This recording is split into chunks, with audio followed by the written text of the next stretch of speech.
हो. मग डी कष्टी? D D grand. तनू आता मला नको रे विचारूस, माझ्याकडे नाहीये वेळ, उशीर होतोय. मग आता 3-4 शब्द बाकी आहेत, नाही केलं तर बाई ओरडतील. बरं ठीक आहे, लिही ते लवकर. कुठले कुठले शब्द आहेत? Sister, brother, mother, father. हा लिही मग. Sister SISTER. पुढचा ब्रदर BROTHER. झालं? हो. मदर, मदरचं माहिती आता तुला? हो. मदर म्हणजे आई ना? हो.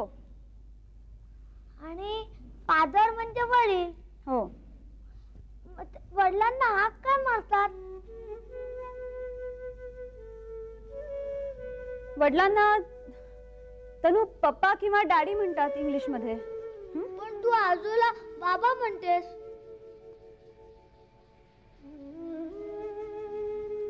हो रे शोना. हो लिही लवकर. फादर. बरं ऐक, डब्यात बटाट्याची भाजी दिलीये, भाजी खायची. झालं तुझं लिहून आता? मग आता तू खाली जा, स्कूटर पूस, पण प्लीज चाळे करू नकोस आणि पाडू नकोस, आता आपल्याकडे वेळ नाही. चल लवकर, वही घे. हळू.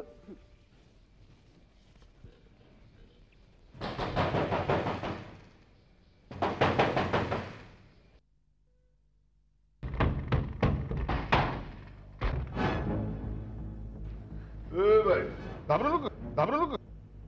हा तुझा पोरगा आहे ना? घाबरू नको.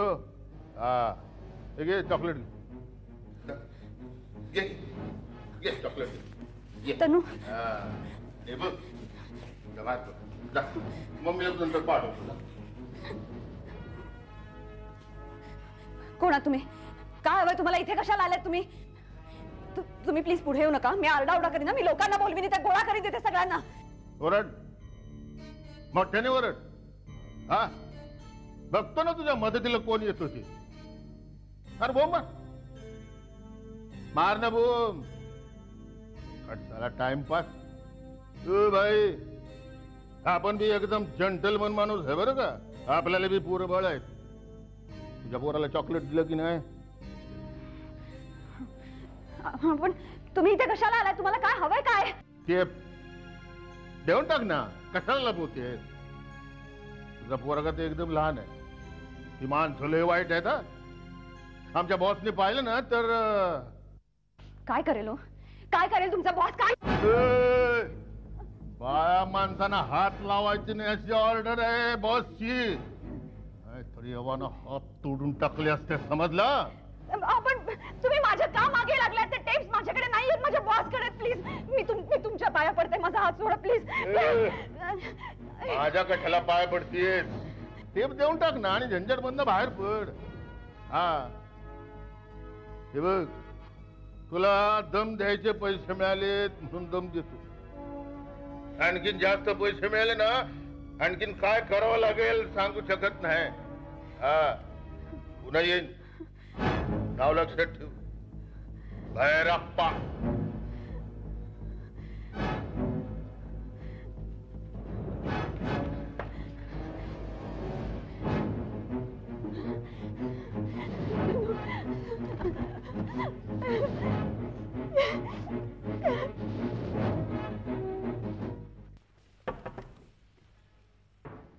या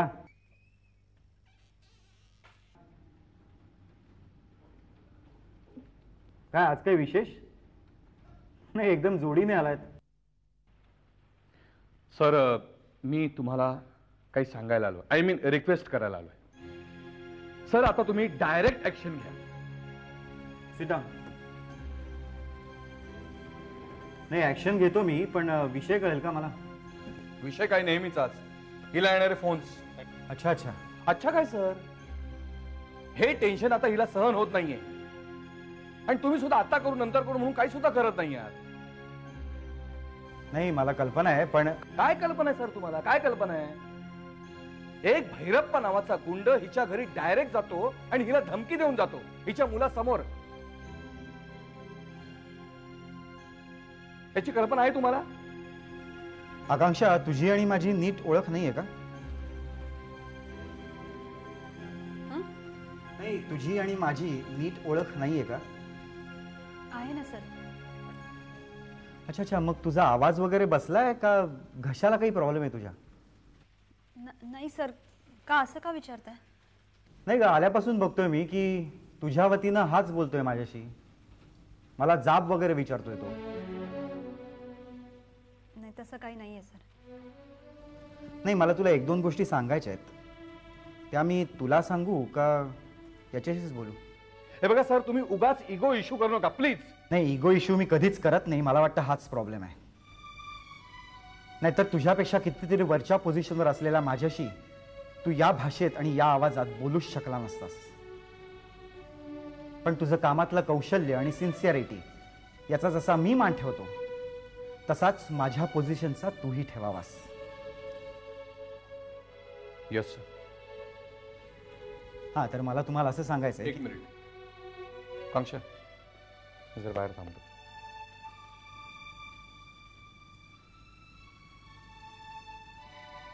सगळ्यात आधी एक गोष्ट कर. त्या फेरीवाले स्टोरीच्या सर्व टिप्स माझ्या ताब्यात दे. कुठे आहेत त्या? या काय सर या. या व्यतिरिक्त काही मटेरियल किंवा कॉपी वगैरे नाही आहे ना? नाही सर, जे काही आहे ते सगळं या टेप्समध्येच आहे. Good. Now don't worry about this. आज ऑफिस बंद झाल्यावर रात्री बसून मी ह्या सर्व टिप्स बघतो. त्याचं काय करायचं याचा विचार करतो. अँड डोंट वरी, यावेळी काहीतरी डायरेक्ट ॲक्शन घेतो मी. ओके? मी येऊ?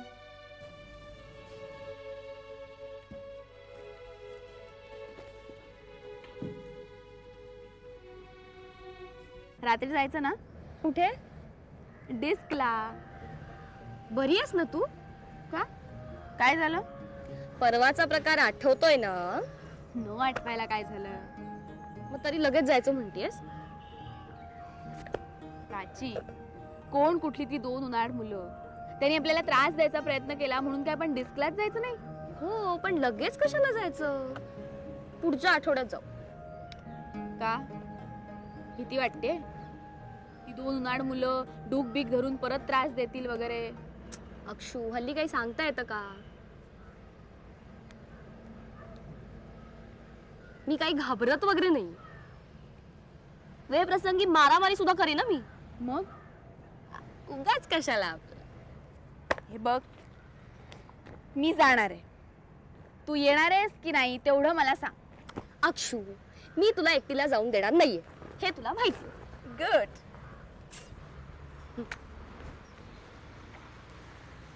चला येते. मग बोला, कुठे भेटायचं? नेहमीच्या ठिकाणी नको. म्हणजे आय मीन दुसऱ्या डिस्कला जाऊया ना आपण. का? दुसऱ्या डिस्कला का? ए प्लीज हा, त्या मुलांचा विचार काढून टाक डोक्यातनं. Okay Akshu, relax. हे बघ, आपला मूळ हेतू काय आहे? म्हणजे तिकडे जाऊन डान्स करणं की त्या मुलांना खुन्नस देणं? तो ऑब्विसली डान्स करणं ना. मग नेहमीच्या ठिकाणी गेलो काय आणि दुसऱ्या डिस्क मध्ये गेलो काय फरक पडतोय? माझे बाबा असं म्हणतात की हेतू साध्य करणं ह्याला महत्व आहे, हेतू कसा साध्य करता ह्याला महत्व नाही. माझी आई अगदी उलट म्हणते.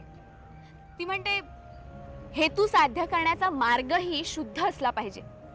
बापरे, तुझ्या आईचं विचार तुला पाठ असतील असं मला वाटलं नव्हतं. का? नाही म्हणजे तू फारसं काही बरं बोलत नाहीस ना आईबद्दल. ती सारखे तुला प्रश्न विचारते, टोकत असते, खूप लक्ष ठेवून असते असं म्हणतेस तू. हो, ते सगळं तर ती करतेच. जाम इरिटेट सुद्धा होते मी त्यामुळे. खूप राग येतो. But otherwise she is great. लोक खूप मानतात तिला. मी सुद्धा खूप ऐकलंय त्यांच्याबद्दल. बसूया? चल.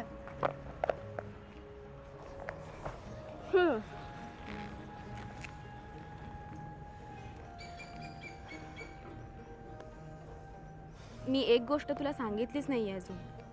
काय? ती माझी खरी आई नाहीये. म्हणजे? म्हणजे मी माझ्या बाबांचीच मुलगी आहे, पण ही आई माझी सख्खी आई नाहीये. माझ्या खऱ्या आईला मी प्रत्यक्षात पाहिलंच नाही कधी. काय सांगतेस?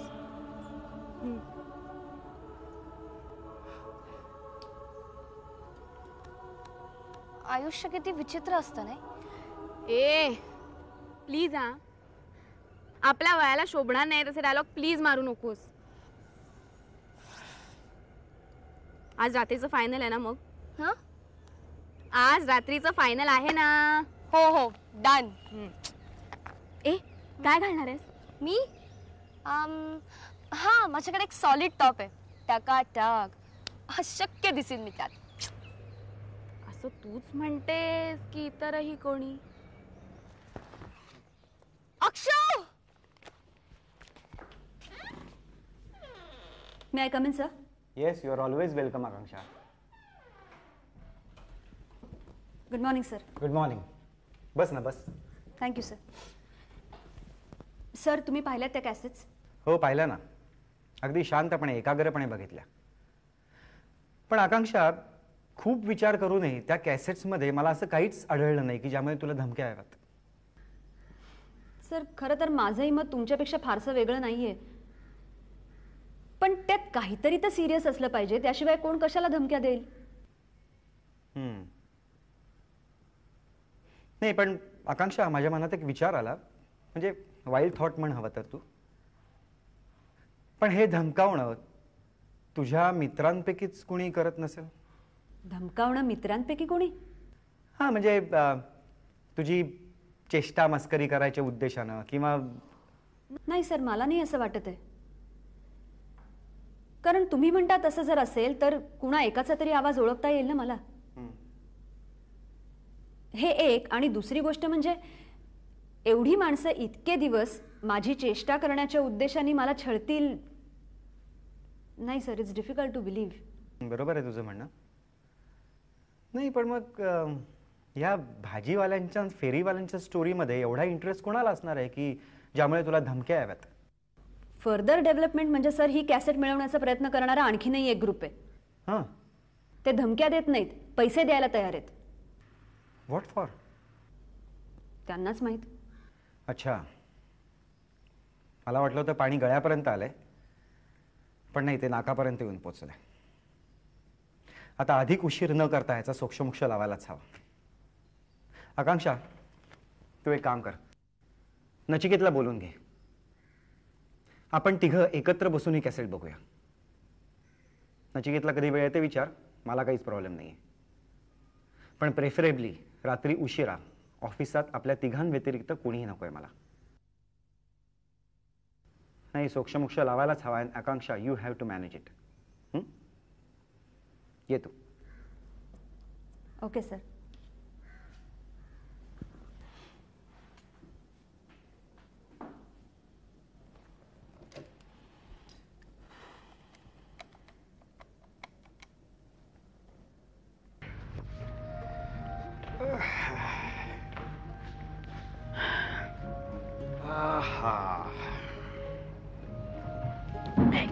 चिंगे, हा जरा थंडगार पाणी आण मला. हो आणते. आणि अक्काच्या रूम मध्ये डोकावून बघ ग जरा. शरद, काय रे हे? एकच ग, एकच. हे सुद्धा आजचा कार्यक्रम मागे मस्त झाला, ऍज पर प्लॅनिंग. खरंच त्या आनंदा प्रत्यर्थ फक्त एकच, one and only one, for the 5th anniversary of ज्ञानवर्धिनी. Please. आजच्या कार्यक्रमाचा हायलाइट म्हणजे तुझं भाषण. थँक्यू. अप्रतिम, दुसरा शब्दच नाही. पिन ड्रॉप सायलेन्स होता. श्रोते फक्त तुझा आवाज कानात साठवत होते. भाषण संपताना तू इमोशनल झालीस. तुझ्या डोळ्यात पाणी आलं होतं. तुला बोलताना त्रास होत होता. तुझा घसा चोक झाला होता. आणि शेवटी न आवरून तू बसलीस. क्षणभर कुणाला कळलंच नाही काय करायचं. मग एकच शेवटी टाळ्यांचा कडकडाट. हे का? अगं, तुझ्या आईला श्रोत्यांना आपलंस कसं करून घ्यायचं हे कॉलेज काळापासून ठाऊक आहे. आणि त्यात तिचा हात कोणीच धरू शकत नाही. शरद, अरे त्या स्पर्धेच्या वेळी सगळं कॅल्क्युलेटेड असायचं. पण आजची गोष्ट वेगळीच होती. अक्षता, आजचं भाषण मी चांगलं केलं नाही तर ते चांगलं झालं असं म्हणावं तर. बाबा, तुम्ही टू द पॉइंट बोलता, फाफट पसारा नसतो. एक ड्युटी म्हणून बोलता. तुमच्या चालण्या बोलण्यातनं ते दिसतं, विशेषतः अशा कार्यक्रमांमध्ये. हे बघ अक्षता, स्वयंसेवकानं स्वयंसेवकासारखं वागायचं. अति उत्साह उपयोगी पडत नाही. आणि असं चालणं बोलणं फार अवघड असतं बरं. त्यामुळे काय होतं, कार्यक्रमाला एक शिस्त लागते. कार्यक्रम वेळेवर संपतो, वेळेवर सुरू होतो. अगं आता आजचंच उदाहरण घे ना. कार्यक्रम 6ला सुरू होऊन 8:30ला संपणार होता, पण 5 मिनिटं अगोदरच संपला. अक्षता, व्यवस्थापनाच्या बाबतीत शरद इज अल्टिमेट. हे जरा अति होत्या. नाही, इतकं गुढी गुढी वातावरण आपल्या तिघांपैकी कुणालाही न मानवणार आहे. नाही, इतकं सगळं गुढी गुढी चाललंय म्हणजे नक्कीच काहीतरी गडबड होणार आहे. नाही, माझ्या डोक्यात घंटी वाजायला लागले म्हणून सांगितलं. एकच घेतोय. घे ना, मी की नाही म्हटलंय का. पण शरद, त्याआधी जरा तू हे घे. काय? मी म्हटलं नव्हतं काहीतरी गडबड होणार आहे. बघ अक्षता, काय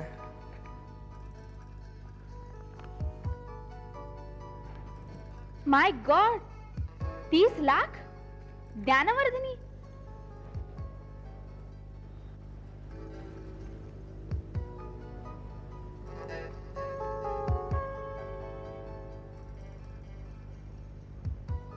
हे कोणी, कधी, कसे, केव्हा? बिली मोरिया ट्रस्टने आपल्या शाळेसाठी दिलेत.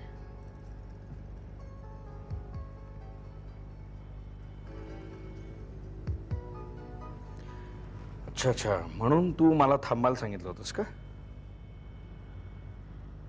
मला विश्वासात घ्यावंसं वाटलं नाही तुला? म्हणजे या 30 लाखाचं क्रेडिट तुला पाहिजे होतं. हे बघ शरद, तू उगीच गैरसमज करून घेऊ नकोस. एका गृहस्थाला मी सहज म्हणून हा विषय बोलले. मलाही वाटलं नव्हतं हे काम होईल असं. हा 30 लाखांचा चेक बघितल्यावर मलाही धक्का बसलाय. तुला दुखवावं असं माझ्या मनातही नव्हतं. बाबा प्लीज. आता हा किशनचंद जे 25 लाख रुपये देणार आहे त्याचं काय करायचं? ते मला माहित नाही.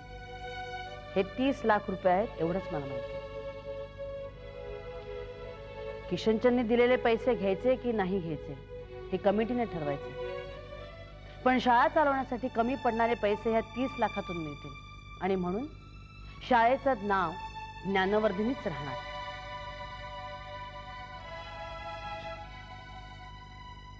म्हणजे हे असं करायचं हे तू ठरवलेलंच होतंस. तर मग हे असं करायचं होतं तर मग आधी का नाही सांगितलंस? बरोबर. किशनचंद चेलारामनी 25 लाख रुपये द्यायचं ठरवल्यावर तुम्ही सगळ्यांनी हातपाय हलवणंच बंद करून टाकलं. बरं, मी विरोध केल्यावर मलाच तुम्ही बाजूला काढून टाकलीत आणि कमिटीने ठराव मंजूर केला.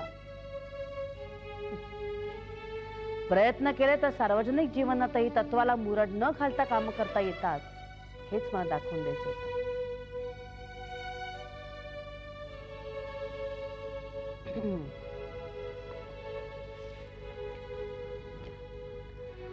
आणि आता एक खास तुझ्यासाठी. संस्था म्हटली की डोंगरावढ्या अडचणी येणार आणि भविष्यात प्रत्येक वेळी मला असं वागणं जमेलच असं नाही. आणि म्हणून माझा ज्ञानवर्धिनीचा हा राजीनामा.